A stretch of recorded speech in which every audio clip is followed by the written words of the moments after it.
Эрхэм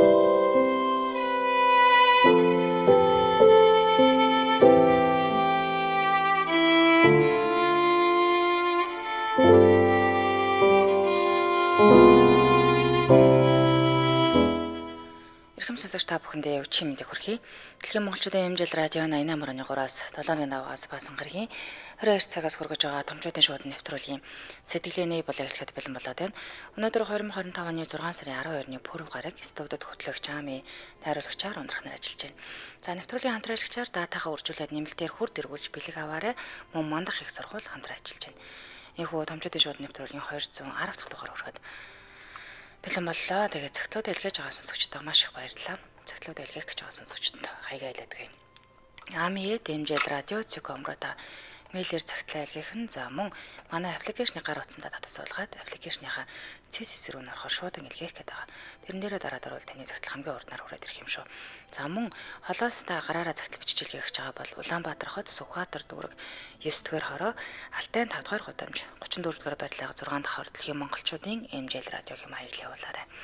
За YouTube-с нөхөд сонсдог сонсогчд маань томчуудын шууд ингэж хайхад нэвтрүүлгээ нөхөд сонсоорой. За сонсогчдоо бүгдэнд нь хүчийн мэндийг дахин хүргэе. Ингээд нэвтрүүлгийн эхэнд ирсэн цагтлыг уншиж хүргэсний дараа эфирийн шууд утсыг нэхэд таны дуу хоолойг өөрчлөхгүй гэдгийг хэлхэн зөв болоо тийм ээ. Ингээд ирсэн цагтыг та бүхэнд уншиж хүргэе. Сайн байна уу? Энэ өдрийн мэндийг хүргэе. Танаа нэвтрүүлгийг сонсож урам авдаг шүү. Үнэхээр хэрэгтэй нэвтрүүлэг. За хүмүүс минь надад зөвлөд хэлээд өгөөч. Эрэгтэй хүн байж энэ тэрэг гихгүйгээр хэлээд өгөөрэй. Би их нэртэйгээ суугаад 18 жил болж байна. Сайхан сэтгэлтэй хүн байдаг. Гэхдээ би их нэрээ үнэхээр их өрөвдөх юм аа. Яагаад гэвэл миний ээж гэж үнэхээр хэцүү хүн байх юм. Би хар багасаа л ээжтэй дургүй байлаа. Яагаад гэвэл намайг ухаан орох цагаас л гэртээ тогтдгоо гараа явждаг, ерөөсөө ажил хийдэггүй, тэгж байгаад л нэг нөхөртөө болоод л ирнэ. Тэр нөхрүүд нь дандаа арх уудаг, бас нэг ажилгүй хүмүүс ирнэ л дээ. Би төрснөөсөө хойш 8 нас хүртлээр эмээд өвөө дээр өссөн юм. 8 настайгаасаа л ажил хийж, гуйлга гууж, мөнгө олоод л гэртээ ирнэ. Бүгдийг нь ээж авчдаг. Олон удаа дүүтэй болсон ч дандаа хүнд өгчдөг. Сүүлдээ дандаа л ингэдэг юм чингээд бийж бүр тоохоо байсан. Ингээд 12 нас хүрдэг жил харин сайхан айвтай болсон доо. Уудагч гэлээ хүний дэдээс юм. Бусад аригчид чиг зодод цохихгүй дандаа аавын хүү гэж дууддаг. Ийм сайхан ааваас 13 нас хүрдэг жилээ дүүтэй болсон. Тэгээд харамсалтай нь 3 жилийн дараа аавыгаа алдсан юм. Нөгөө л нэг ээжээс болоод. Хүнтэй явж байгаад барагдаад нөгөө аригчин нь аавыг минь зодсноос болоод илгээр нас орсон. Тэрнээс хойш ээжийн дүү нахад захынхаа гэрч дүүтэйгээ амьдарч эхэлсэн юм. Гэхдээ нахад зах ээжтэй яг адил бас л унаа. Бид хоёр ихч завсан да. Тийм үед ч ирж уулзч байгаагүй юм. Ингээд 18 хүрдэг жилдээ их нэртэйгээ танилцаж 2 жил хүлээж байж их нэртэйгээ суулаа. Тэр үед хадам аавтаа нэг газар ажилладаг байлаа л да. Ээжийн сайхан сэтгэл үрэг их сэтгэлийг бүндгэр ээжээсээ л анх мэдэрч байлаа. Бүндгэр гэдэг нь эхнэр бид хоёрын хадам ээжигээ хөрч дуудаг нэр л дээ. Ийм сайхан ээжийн охинтой суусан болохоор миний хань үнэхээр сайхан. Тэгтэл нөгөө л манай ээж ханыг минь зовоогоод байна. Бид хоёр амьдралаа тгээс эхлэж одоо 3 сайхан үрийн аав ээж болсон. Гэхдээ энэ ээжийг яах вэ? Өөрөө намайг ганц удаач болов миний хүү ээжийн хүү гэж дуудаж байгаагүй ээж. Дандаа л амьдралын гай муу алдаа гэх мэтээр дууддаг байсан л та. Тэгтэл 3 хоногийн өмнө анх удаа эхнэр минь надад уйлаад гуйлаа надаас. Чи ээжтэй хэлээд өгөөч. Намайг юу ч гэж хэлж болно. Гэхдээ хүүхдүүдийг минь битгэд оромжлоод ээ гэж хэлээд өгөөч гэж байна. Би эхнэрээ бодоод л дургүй байсан ч ээжтэйгээ гайгүй харьцаж чийл болохгүй байна. Хүнд аав ээж ахиж олдохгүй. Чийл твж бурхан хэлэлгүй аваа явж тиймгээд олон удаа эхнэрийг минь хараа зүгүүд байхад хүртэл эхнэр минь надад хэцүү байна. Ингээд байна гэж нэг ч удаа ховлож байгаагүй. Гэхдээ би бас өөр хүүхдээ мухагаар хэлүүлмээргүй шүү дээ. Хамгийн хэцүү нь дүүдээ хэлээд чи жоохон хажуудаа авч ээжийг авчиж болох уу гэд хэллээ. Гэтэл ах минь надад ганцхан ах байгаа. Ээж байхгүй гэд ах юм. Би одоо дөнгөж амьдралаа эхлэх гэж байгаа дүүдээ гай болмооргүй байдаг. Жиж ээж одоо дөнгөж 60 гарч байгаа. Нөгөө л гараад явдаг, уудаг хിവэрэ. Ястаа л эхнэр минь байгаа болохоор ээж гэдэг хүнийг твчиж тэгсэж амьдарч байна да. Би яг яах ёстой вэ? Надад зөвлөөд өгөөч. Эхнэр минь би энэ хүртэл явлаа. Одоо боллоо. Ахиж зэвч чадахгүй. Салъя гэд хэлчихвэ гэдгээ сайхаад байх юм. Намайг эр хүн байж ийм арчаагүй гэж битгий хэлээрэ. Үнэхээр би болохоос нь болохгүйг олтол явж байгаа болохоор зөвлөгөө сонсох гэж л цагтлаа бичсэн юм шүү. Баярлалаа. Гэсэн байна.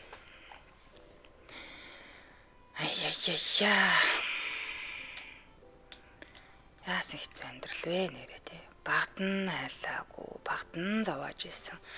Сүүлд нь том болсон хойно хүртэл ингээд нас минь төрсөн гэр бүл зохиогоод явахт нь хүртэл амьдралд нь оролцоод зааварлцхан чи ахвалтай гэхэд арх угаад ах юм, эхнэрийн янз бүрээр хилээд ах юм, хүүхдүүдийн янз бүрээр хилээд ах юм.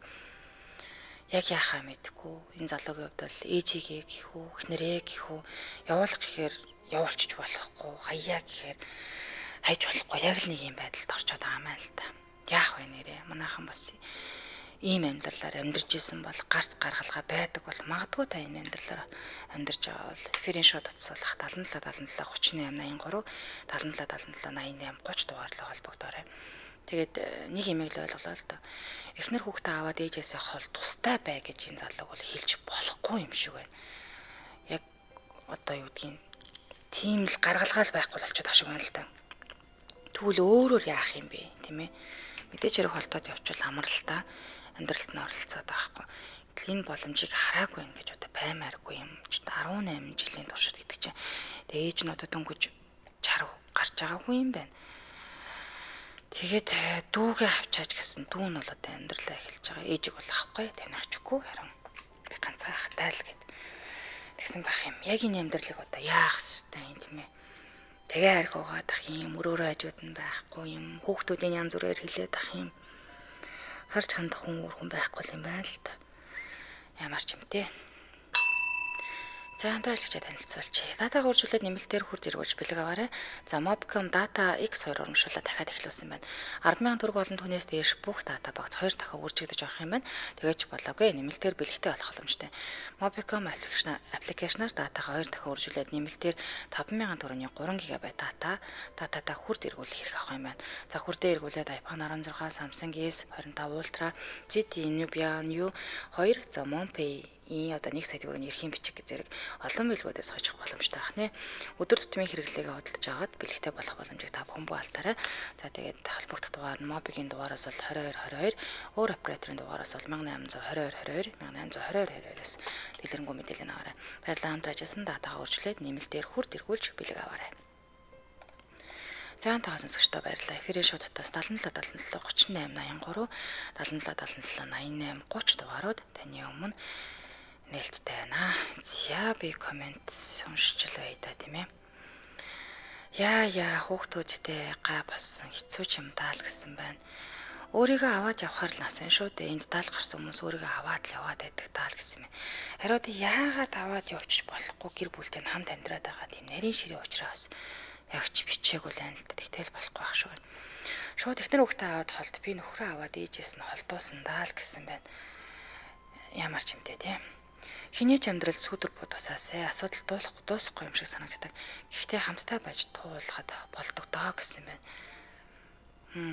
Ээжээсээ хол тусдаал байсан дээр үстэй гэдэг чинь. Тэгэхээр өнөөдрийн бид хүний хамтдаа ярилцж байгаа сэдв. Танаа ээж аав өөртөө хэцүү хатам. Тийм ээ. За бэрн хүргэнэн ч юм уу хичээгээд хахад миний ээж аав хоёр болохгүй шүү дээ. Тэгвэл одоо яах юм бэ? Тэгээ ихнэр тань ч юм уу нөхөр тань танаа ээж чи ингэж юм манай одоо юу гэдгийг танаа аав чи ингэж өрөөсөө хавуулж байгаа. Гэхдээ та тэрийг нүдэрээ хараад байдаг.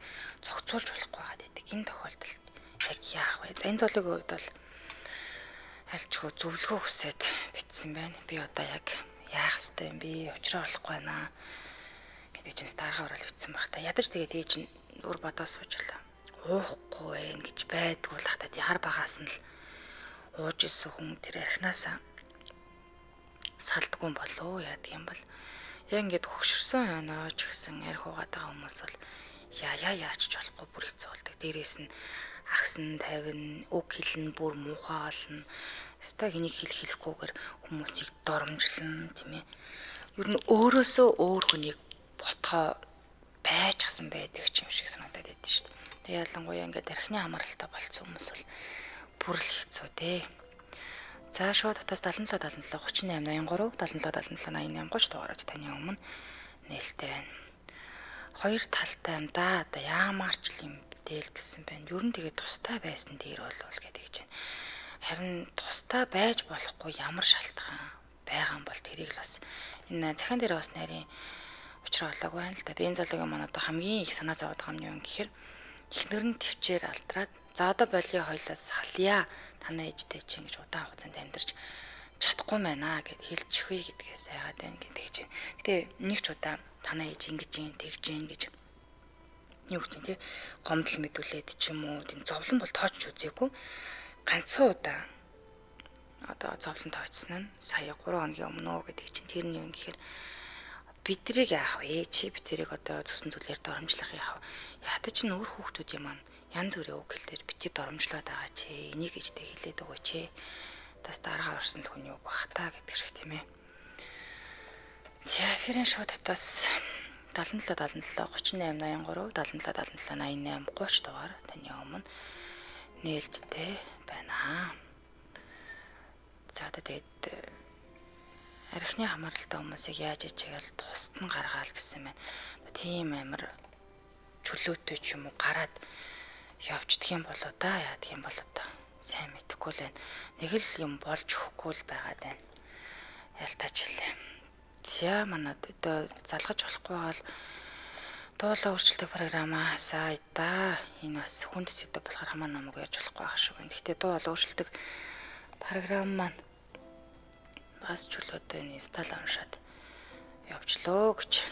За сонсогч аав ихс насарчлаа. Тэрээ шууд тас 77 77 38 83 77 77 88 30 дугаараад таны өмнө нээлттэй байна. Тэгинч тэгээд яриад ахыг хүсэхгүй сэдв гэх юм уу та. Хэцүү юм да тийм ээ. За өөрөө хүүхдээ гэр бүлтэйгээ ятайгаа амьдрахад бол толтгоос өөр яах юм бэ? Тэхгүй бол гэр бүл сална штэ. Төвчээрт хязгаар бэ гэдэг чинь. За сонсогч авъя. Байна уу? Дана. Байна уу чим дургий? Яа чим. За хоёлаа сэдвээ сонсцсон тий. Цагаа байна. Саяын захианы талаар л за танд өгөх зөвлөгөө байна уу? Яг зүгээр миний зөвлөгөөхөөс илүү яг зүгээр бодлоо хэлвэл гэж бодоо. Тэгээд яг өөр чи хэлснээр тэр захиан дээр бас тодорхойг өнөд байна л да. Үнэхээр одоо явуулж болохгүй юм уу? Хөөгөөд явахгүй байгаа юм уу? Эсвэл тэ нөгөө юу одоо тэгж одоо бойл яв гэж хэлж чаддгүй төрлөг үгүй юм уу? GPS хамаарад одоо бас хүмүүс янз янзын зөвлөгөө өгөх байх л та.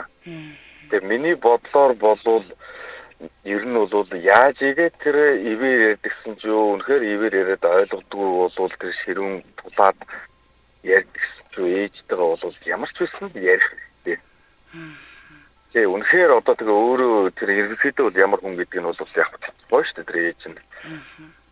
Тэгээ тэр одоо эхнэр нь ингээд одоо ямар мундаг хүн байна гэж өөрөө хэлж, за тэр хадам ээж нь ямар мундаг хүн байна гэдэг ингээд бодоход нэг удаа өөр хүүхдээ миний хүүхд гэж хийж үзээгүй юм бол ямар хөө анзааны за тэгээд архины хамааралтай бол ямар хөө анзааны гэдэг нь бол ерөөд тодорхой. Харин тийм ээ. Тийм тэгэхээр миний бодлол ерөөсөө ямар ч нөхцөлд ерөөсөө тулаал ярих. Одоо стол дээр эхнэрийнхээ хэлдгийг намайг хараа, миний эхнэрийг харааж болно. Ядаж зүгээр нас намбаа боддөг юм уу, юугаа боддгийн зүгээр үр хөвгтийн миний ингээ бити ингээ гэдэг ерөнхийдөө жоохон ширүүхэл ярмаар юм уу да. Тэгээд одоо өөр ч одоо нэг тийм нарийн гарц гаргалгаа гэдэг юм бас хэцүүлээдгүй. Одоо тэгээд тэр архины хамааралтай хүн насаараа ажил хийгээгүй хүн тусдаа байх гэхээр яах юм тэр хүн чинь орон гэр байхгүй тодорхой нэг юм түрээслээд гараа ихээр ажил хийдэг хүн яг хүн тийм гэж байхгүй тийм. Тэгэхээр ерөөсөө бэлэн хоолнд бэлэн байранд дураараа архитар суух юм төрөхгүй болохоор орж ирэл ари ястайг тэгээд ах шиг байна. Дуртай үедээ ирчээл дургуугаар гарч явж ууч чадах шиг байна. Тэгээд нэг ядархаараа үлсэл цангахаараа хувцсан эрдэхээр орж ирж тэр хүнээрээ одоо тэгэл бирээрэл хэлж байгаа байлгүй тэгэл. Тэгээд нэг 2 3 хоноод бол тэгээд одоо тиймэрхүү байдаг шүү дээ. Ерөнхийдөө архины хамааралтай улсад бол тэгэл эргээл гараал явдаг. Тэгээд тийм усад ер нь бол яг зүгээр миний л зүгээр таамаглаж байгаагаар бол тийм хүнтэй бол ерөнхийдөө яаж яриад ер нь их хэцүүтэй баг нэмэргүй талдаа байх магадлал өндөр. Гэхдээ одоо тэгээ дуугаа байснаас ядаж хилээд ингээд жоохон шийдвэргүй байгаасаа гэх юм уу да. Тэгээд тийм талаараа жоохон нэг нүгөө яриад одоо шаардлагатай жоохон ширүүхэн ярьдаг юм уу одоо тэгжээж тэр хүнд ингээд тодорхой хэмжээний сигнал өгөөд би бас арайч бас ингэдэг бас энийг бол бас арай болохгүй юм байна да гэдэг нэг сигнал өгмөр юм уу гэсэн бодолтой зөвлөгөө маягийн гэх юм уу тийм л бодолтой байна да. Харин тийм ээ одоо гайхаа сууж энэ салаад явчих болохгүй ах шиг байна. Тэгэхээр энэ хүн наад хүн тийм явах ямар ч боломжгүй угаасаа явахгүй. Явуулах гэж явахгүй төрлөө нь яваад хайчих наа хүн чинь. Тийм л. Ачих газар ч байхгүй тийм. Тэгэхээр одоо тийм тиймэрхүү л яриаг л одоо ярих одоо өөрчдөө хэцүү л мэдгүй миний хувьд л үнэхээр хэцүү санагдаж байна. Би бол яг уу тий өөрөө хүүхэд байхдаа бас ингээд архины хамааралтай юм юмд бас юм тийм л байсан одоо юу гэх тэгэл одоо даа манай ээжийг зоддог ч гэх юм уу сүүлд тэгэл одоо манай их чиг нөхрөн зоддог ч гэх юм уу тэгэл тийм байсан тэгээд яг нөгөө хүчирхийллийг үлд одоо юу гэдэг лээ одоо би болгодог гэдэг чинь би болгодог тий яг уу тэр үгэнд би бол бас яг уу 100% ихтэй байдгүй яг уу тийм юмч байгаа таг эсэргээрч байдаг одоо би бол чинь тий одоо тийм бага бахта надад хэцүү байсан тийм одоо юмыг харж одоо тэгэл ямар л байдаг үлээ дээ тийм тэгээд одоо бол эсэргээрээ одоо тэр ихнэр бүхийхээ тэгээд зодож амжих гар үрх тийм юм уу ерөөсөө огт бидний зөвшөөрдгөө боддгоо тийм энэ бол яг уу баг үзээгүй шууд хэд болно. Тийм байна. За нэг тийм иймэрхүү санаа бодолтой байна да. За баярлалаа танд. Орой сайхан. Баярлалаа. За. Дараагийн сонсогч байна уу? Байна сайн. Чим дөргий? Чим дөргий. За хойлоо сэдв сонсцсон те.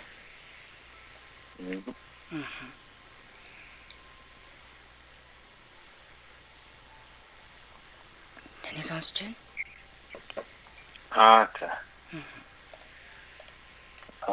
Сэдвэн одоо энийг нь гэх вэ гэлээ юм лээ.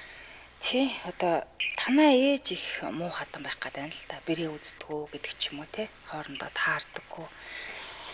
Гэр бүлийн ярилцааныг болж өгдөггүй хоорондоо хэрэлдээд байгаа хүмүүсийг яг яах вэ?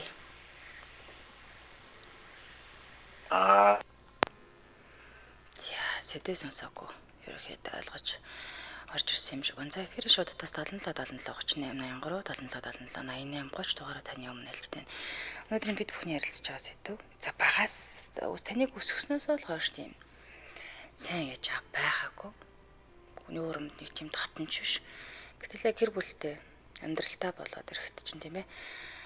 Ингээ ирчээд амьдралд тань одоо хэцүү юм байдал үүсгээд байгаа хүмүүсийн талаар л ярьж байна. Байна уу? Роман Чим дөргий. За захираг сонслоо. Тэгэхэд аюу хэцүү байсан л да наадах чаа. Ээжийн хувьд бол ер нь урд нь ямар байдаг гэсэн тэр захианд бол ээжигээ бол тодорхойлоод болчихсон байна хүү. Чом яг өөрийнхөө яг одоогийн ихнэр мөхнөртэйгээ бол таарамжтай л юм биш. Ерөөсөө л ээжигээ миний бодлоор бол тодорхойлоод ойлгомжтой байсан байна. Тэгэхээр өшөө дахиад хүүхдүүд байгаа юм биш үү? Тий энэ тэнд үргэлжлэн миний бодлоор яг одоо тэр дүүмүн байдаг гэж миний бодлоор хүүхдүүд нь нийлээд нэг гэрч аваад энэ ээжийг тусна гаргасан тий тусна ойлгосон тэр баг. Үгүй бол энэ ингээл тэнэд явдаг бол тэр архины хамаарлын энэ хүүхдүүд нарахтаа арга хэмжээ бүр хатуу арга хэмжээ авах хэрэгтэй. Ийм хүнийг ингэж өөгшүүлээл зоргоор найж болохгүй санагдчихэв. Би бол нэг тиймэрхүү тал юм байхгүй. Бүр тэр архины эмчилгээд нь удаа дараа явуулаад хэдүүлээ ажилтны хүүхдүүд нь талтай ажил төрлөө игээд эргүүгээрээ мөнгө цаасаа дундаасаа гаргаад архины эмчилгээ тэр юмд нь бүрстэ яа тийм бүр зад явуулах хэрэгтэй юм аваагүй. Эцэц энэ бол энэ ирээдүйн хүүхдүүдийн амьдралыг баллаж байна. Харин тийм ээ дэцсэн зүйлээрээ доромжлол тий. Зөвхөн тэгээ яа тэр энэ за хүүхд бол их хүү бол ухаантай хүүхд байна. Өөрийн хүн. Одоо энэ хажууд нь байгаа зулцгнууд яаж өсөх вэ?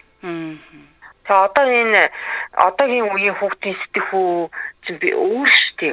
Бидний үеэс өөр, энэ хүүгийнх нь үеэс өөр хүүхдүүд төрсэн байгаа штэ.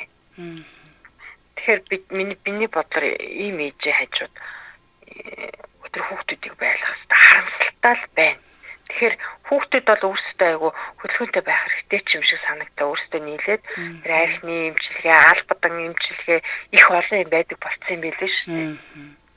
Тэгээ ийм олон кейсүүдийг зөндөө сонсож гин, харж гин, ийм хүн засарахгүй.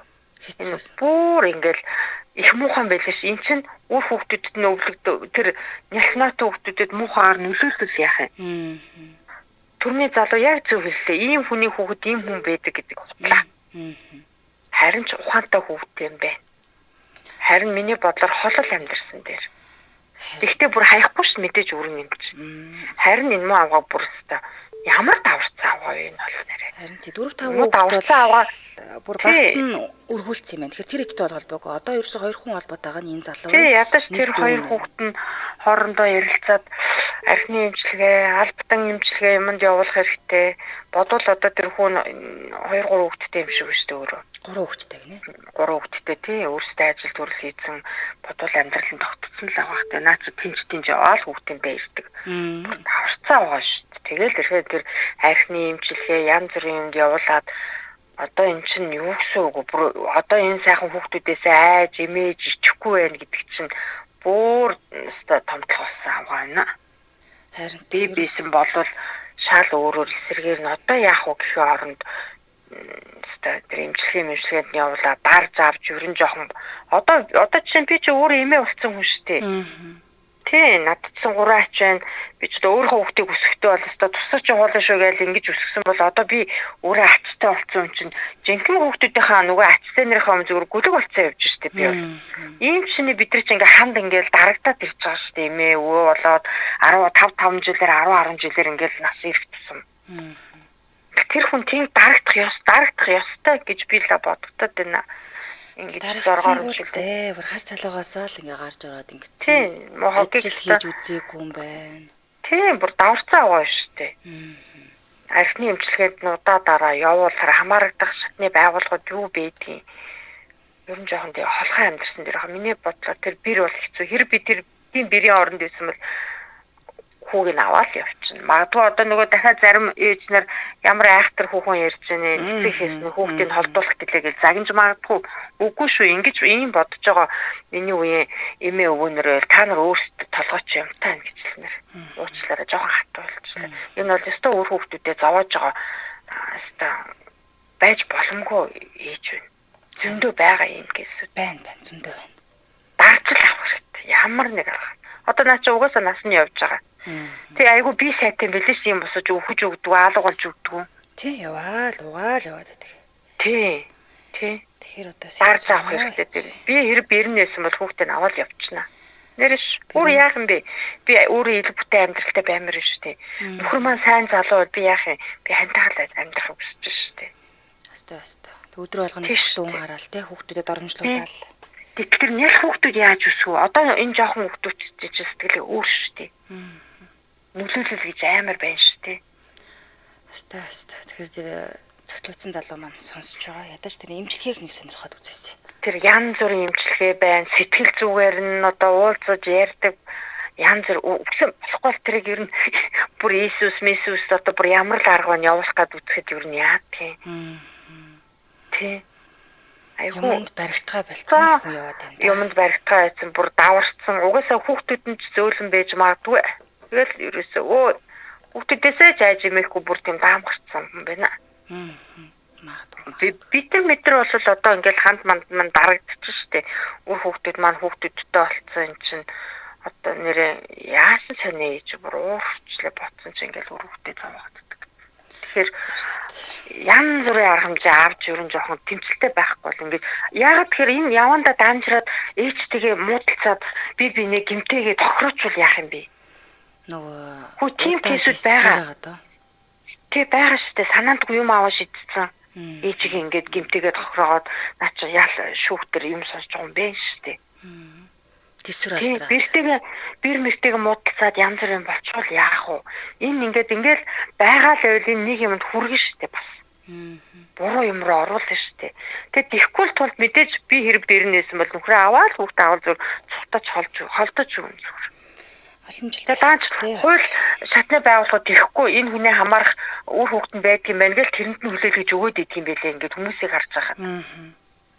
Аюу хэцүү. Тэгээд эренгүүт нь одоо тэр ян зүрийн эмчилгээ дарах юм судлаа тайгаад явуулж юм байна шүү.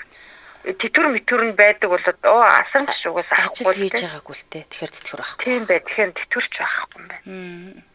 Нэг ч удаа ажил хийж байгаагүй. Ерөөсөө тийм хүн. Дүүтэйгээ яриад тэр архины эмчилгээвэр ер нь жоохон энэ их давруудсан ингээл даахал ирсэн ч яасан ч би сайтай хараагүй. Харин тийм ээ. Насаараа л ууцсан юм байна да ер нь бол. Тэг яг бэрийн оронд бол би байсан бол би нөхөр хүүхдээ аваад тоолтно. Тэгээ ийм замыг сонгосон хүүхнүүдийг би хэзээ ч буруутгахгүй. Тэр ээж яана вэ нөө хатуу сонсогдож байгаа боловч бэрийн үед бол би үр хүүхдээ нөхрөө бодъё. Гэр бүлээ бодъё гэл тэр ээж яана вэ нөө хэцүү байж чадахгүй л гэж хэлдэг юм байна. Өстой тэр бэрийн үед бол удаан тавьчихлаа одоо тэгээд хизээд юм аласта ан цав үүсэн штэ ингээ удаан байхтсан. Тэрнээс л яагаад байгаа юм бэ энэ залуугийн хувьд? Тэхийн тулд дүүтэйгээ нийлээд тэр янз бүрийн эмчилгээнд явуулах сэтгэл зүйн зөндөө байдаг болсон юм билээ шүү одоо. Нэг юмлэг гэж нэг юм байна шүү дээ мундаг нэг юмлэг. Яг оноо. Тий. Энэ хөл миний бодлоо. Би бол жоохон тэмцэлтэй л яваад тах тэмцэл ах юм байна. Ямар аваа вэ гэх тэмцэл. Яасан актер юм бэ гэлээ. Яасан актер юм чинь бүр гэлтэй. За. Баярлалаа танд. Ариг сайхан өнгөрүүлээрэй. За. Ястан нэрэл үнэ өнө. Өөрийнхөө өр хүүхдийг хүсгээгүй. Тийм ээ. Тэгээ дээрэс нь өр хүүхд нь өөрөө өснийгөө болгоод гуйлгаж амьдардаг байсан гэж ярьж байна. Тэгээд 18 тагаас тгээсээ амьдралаа эхлүүлээд зүв замаар амьдрах гад гэр бүлтэй болох гээд амьдралаа аваа явчих гээд хичээж ахт нь дахиад амьдралд нь орж ирэх тийм ээ. Өөрөөс нь гадна ихнэрлүүн, үр хүүхдүүн ингээд байвал ямар ч юм тэсэх вэ дээ. Централч танилцал Ямаандах их сургууль үндэсний боловлолын стандарт дэлхийн хөгжлийн чиг хандлага нийцсэн боловсролын чанартай үйлчлэгээ үзүүлж оюунлаг чадварлаг судлаач мэргэжилтэн бэлтгэн 33 дахь жилдээ сургалтын үйл ажиллагаагаа явуулж байгаа. За Ямаандах их сургууль 2025-аас 2026 оны хичээлийн жилийн бакалаврын өдрийн хөтөлбөртөө дараах 12 хөтөлбөрөөр эсэлтээ авч байгаа юм байна. Бүртгүүлийн хурамч нь тэгт хөрөг. За мөн бакалаврын өдрийн хөтөлбөртөө эсэгч нь үндсэн хөтөлбөрөөр суралцахын зэрэгцээ хавсраг мэргэжлээр сонгож суралцах бүрэн боломжтой байх нэ. За энд нь юу ан гэхээр нэгтлэн бодох бүртгэл санхүү, банк, бизнесийн удирдлага, маркетинг, дэлхийн орчуулагч, график дизайн, мэдээллийн системээс гадна бизнесийн удирдлага буюу 100% англи хэл дээр хичээл орох хөтөлбөртөө эсэлтээ авч байгаа юм байна. Мөн бакалаврын өдрийн хөтөлбөр болон ичнээ ангид Монгол Улсын тэргүүлэх мэргэжил болох механик инженерчлэл, цэцгэлгааны инженерчлэл, логистик, програм хангамж хөтөлбөрүүдээр тэтгэлэгтэй суралцах боломжтой юм байна. За мөн магистрийн ангид тэргүүлэх мэргэжлүүдээр эсэлт авч байгаа гэсэн. За мөн Яши онноос хамаан дараах хөнгөлтэйг олгоно 700-аас дээш оноотой бол 100%, 650-аас 699 оноотой бол 70%, 600-аас 649 оноотой бол 40%, 550-аас 599 оноотой бол 10% байх нэ. Бакалаврын ичнээ ангидаа дараах хөтөлбөрүүдээр эсэлт авч байна. Нэгтлэн бодох бүртгэл, бизнесийн удирдлага, санхүү, банк, механик инженерчлэл, цэцгэлгааны инженерчлэл, нийлүүлэлтийн сүлжээ, логистик, програм хангамж. За магистрийн ангидаа эсэх даах хөтөлбөрүүд нь юу вэ гэхээр нэгтлэн бодох бүртгэл, санхүү, банк, бизнесийн удирдлага, механик инженерчлэл, инженерчлэл, эдийн засаг даатгал, харин докторийн хөтөлбөртөө бизнесийн удирдлагаар авч байгаа юм байна. За тэгээд чанартай сургалт чадварлаг болон суучинтай нийт багш нарын 50% докторийн зэрэгтэй хост дипломын болон хамтрсан хөтөлбөрүүдийг хэрэгжүүлдэг. Төгсөгчдийн хөдөлмөр эрхлэлт нь өндөр байх нь хотын төд байршилтай буюу сургалтын таатай орчин бүрдсэн шинэ хичээлийн байртай ABC хичээлийн байртай Мандах лицей ахлах сургууль C байранд сургалтын үйл ажиллагаагаа явуулдаг байх нь. За олон улсын стандартад нийцсэн спорт заалтаа гэх мэтчлэн мөн 5 давхар номын сантай юм байна. Маш олон давуу талуудтай байх нэ. За аяг байршлууд Мандах лицей ахлах сургуулийг хэрвээ сонирхож байгаа бол тийм ээ лицей сургуулийн сонирхож байгаа бол 70185949 70185949 дугаарлаа холбогдоорой. Хаяг байршлууд баруун дөрвөн зам Макс молын чанх хойно байрлаж байгаа хнэ. Сошиал хаяг нь Мандах хідүүцэг имэн гэдэг хахаар гараад ирэх нь. Баярлалаа хамтран ажилласан Мандах их сургууль байлаа. Чаруучлын дараагийнхаа сонсогч байгаа вэ? Байна уу? Байна уу чим дөргий? Чим дөргий. За сэдвээ сонсцсон тий. Баярлалаа сонслоо. За нэг арга барьсан хүн л байна да. Харин тийм. За яг нэг тэр ээжид бол би асуудал байна гэж харж байна. Дээрээс нэг яг бидний нэг толгомжоо нэг асуудал идэж тэ гэр бүлээсээ салж чаддаггүй. Яг үнэ. Нэг юм ээжээгээ орхитгүй, эцэгхээ орхитгүй, эсвэл эцэгх нь хүүхдээ орхитгүй нэг юм асуудал байгаад идэг. Тэгэл ингээл одоо жанхураал гэдэг тэ жанхураал чирээл яваад идэг. Хүүхдээ том болоодгүй эцэг нь өөртөө хүүхдээсээ хавцал салж чаддаггүй. Өмнө нь нэг ярьжсэн бас нэг юунэр би харж байлаа л да. Хүний сайхан хүүхдийг энэх хүүхэн авч явах гэдгийг ярьжсэн тэ яг адилхан. Хүн болгоны хүүхэд эрхэм нэндэг. Тэрнтэй адилхан эцэг их гэдэг хүн өөргөө гүйцэтгээд ээж болж ийн гэдэг нь сонголтын асуудал ахгүй юу? Хүүхдээ бид нар нэгсэн нөө тэг би таны хүүхэд болно гэж сонгож төрдгөө шүү дээ. Тэр ээжийн хариуцлагын асуудал. Тэгэхээр нэгд нас биеийг гүйцэтсэн бол тэр хүнийг асамжийн газар нөгж болж ийн. Эсвэл тэр хүн яавал дээр нь нэгэн л одоо ээжийн хайр инэрлийг өгч чадаагүй бол нэг юм үүлийн үр гэж байдаг шүү дээ. Бид нар юу тарин түүнийг хураана гэдэгчлэн тэр ээжийг зүгээр одоо юу гэдгийг те өөрөөр нь нэг хашаа авч өгдөг ч юм уу боломж олцсон болдгоо л тэр нийгмийн тэр зүгээс нь дэмжлэг авах хэрэгтэй. Яагаад тэгэхээр хүүхдийнхаа үр хүүхдийг доромжлно гэдэг бол байж болохгүй зүйл л дээ. Насаар нь доромжлоод хэцүү амьдруулчаад одоо болохоор амьдралд нь тос нэмэр болж байгаа юм байхгүй. Ядаж те 5-4-ний нэмэргүй байж байгаа бол үгээр дарамтлахгүй сэтгэл зүйн хувьд хүчирхийлэхгүй байх нь чухал ахгүй юу? Яг үнэ. Тэгэхээр энэ чинь бэрээ тийм үү загинжин дарамтлчин манай ахмадуудад байдаг нэг асар том алдаа юм шиг байгаа. Манай хүн болж ирсэн баг манай дурандаа ирсэн гэдэг нэг ойлголт байгаад идэг. Тэр хүн чинь ямар ч шатаа тийм хариу нэхгүйгээр ямар ч одоо тийм зөвхөн сэтгэл зүрхэд байгаа таны хүүтэй суунаа гэдээ ирсэн байгаа тэр хүний яагаад харилж болохгүй гэж тийм. Дээрээс нь тэр олон нөхрийг солиод ингэ явж байгаа хүн бол хизээш тогтохгүй тэр чинь тэр олонтой суугаад салж ийна гэдэг чинь тэр хүн харилцааны асуудалтай байгаа байхгүй юу? Харилцааны асуудалтай байгаа учраас тэр хүн хинтэж тохирохгүй байгаа дээ шүү дээ. Тэгээд олон жил арх хуцсан хүн ерөнхийдөө бол хилээд ч нэмэргүй засгаад ч нэмэргүй нэг бүр юу гэдэг вүлээ дээ. Бүр хамааралтай болчихсон тийм ээ. Тийм бүр хамааралтай болцсон хідээж тэрнээс гарахгүй нэг өөхний меморитэй гэдэг шиг тэг бүр ингээд тийм юутай болцсон хүнийг одоо бид нар дасах гэж оролцсны орон зүгээр орхицсан дээр алдуу гэж би бол харж байна. Гэхдээ мэдээж нэг эцэг орчхоор Монгол хүний нэг ухамсарт нь сэтгэлд нь сэвэлдэх гэдэг шүү дээ. Тэгэхээр айгүй сайхан ярилцаад таны энэ үйлдэлж ингэж таалагдахгүй байгаа. Энэ үйлдэлж юм байгаа учраас уучлаарай та дахиж иймэрхүү хандлага гаргахгүй бол манай зэтгээ орж ир гэдэг ч юм уу те. Жохоо юм хатуу байр суурьтай байхгүй бол би бас нэг бэрийг хитрхий зөөлөн байгаа те. Манай эмэгтэйчүүд бас нэг хадмаа хөндлөн гэдэг юм ясгонтой байдаг учраас хадам ээлтэй хадам авдаг дэндүүх байр гэж өгөөд идэг. Айсвал зарим үед хитрхий хатуудулцдаг. Тэгээ нэг хөөгүүд нь хөргцүүл ингээд яахаа мэдхгүй ингээд дунд нь ингээд алцганаад ингээд яваад идэг. Тэнгүүд ихнэр нь чи надад хайргүй юм уу? Айсвал ээжийн талд ороод байна уу гэх туссан нөгөө нэг ээж нар хадам ээж нар би бүх ээжүүд гэж хэлээгүй л те. Зарим нэг те энэ мэт ээжүүд ингээд давардаг, дарамтлагдаг, доромжилдаг те. Иймэрхүү зүйлүүд айгүй хооширч байна. Тэгэхээр би хүүгээжтэй айгүй сайн ярилцаад хүү бэр хоёр ерөнхийдөө бол нэг тал болох хэрэгтэй гэсэн үг л дээ. Нэг тал болоод гэртээ дүрм зохиох хэрэгтэй. Манайд ийм бол орж ирэхгүй, ийм байна. Манай их нэртэй ингэж харилцсан гэдэг тэр нэг юм гэрийн эзэгтийн байр суурийг айгүй том тодорхой тавьж өгөх юм бол тэр гэрийн одоо эзэгтэр өгөх юм болгон хадгалж өглөхгүй байхгүй юу? Дээрээс нь бас гэрийн эзний байр суурийг тавьж өгөх хэрэгтэй л дээ. Тодорхойлох өгч хэрэгтэй тийм. Тийм. Тэгэхээр гэрийн эзэн ямар байх вэ? Гэрийн эзэгтэн ямар байх вэ? Тэ? Айл гэрийн хүүхдүүд ямар байх вэ? Айл дээрээ зочилж байгаа тэр тэ зочин ямар байх вэ? Тэ? Хадам ээж ямар байх вэ? Тэ? Хүнд дэм өгч чадахгүй ламаа татаа чимээгүй байж сурах хэрэгтэй гэх жишээний ч юм уу тэ. Энэ бүдүүлгэл тэ. Гэхдээ ерөнхийдөө бол нэг гэр бүлийн зөрчил маргаан дээр ч юм уу тэ. Зарим үед хатуухан хэлдэг шүү дээ. Зөөлөн хэлээд ойлгохгүй байгаа хүмүүс яадаг зүүн нэг хаяа нэг хатуухан ганц хоёр үг хэлгээд тэр хүмүүсийн тархинд нь сун ядаж бас нэг жоохон нас байгаа учраас очих байх. Очих байх, ойлгох байх гэж бодож чинь тэгээд одоо тэгээ ойлгохгүй бол үнэхээр ухаан өрөхгүй байна да. Тийм үү тийм. Хэцүү ч юм аа та. Баярлалаа танд. За. Арайг сайхан өнгөрүүлээрэй. За арай сайхан өнгөрүүлээ. За цагтлаа эзэн маань сонссон бахаа гэж найдаж байна. Эндээс нэг гарц гаргалгаа олох болоо. Энэ дөрөв нэвтрүүлгийн өндөрлөлийн студид хөтлөгч Амын найруулагчаар ундрах нар ажиллаа. Нэвтрүүлгийн хамтраалагчаар даатахаа үржүүлээд нэмэлтээр хүр дэргүүлж бэлэг аваарай. Мөн мандах их сургуулайлаа. Өндөр холбогдсон хамт байсан бүх сонсогчдод баярлалаа. Та бүхэн сайхан амарцгаарай. Маргааш энэ цагтаа иргэн байртахаар уулзцгаая.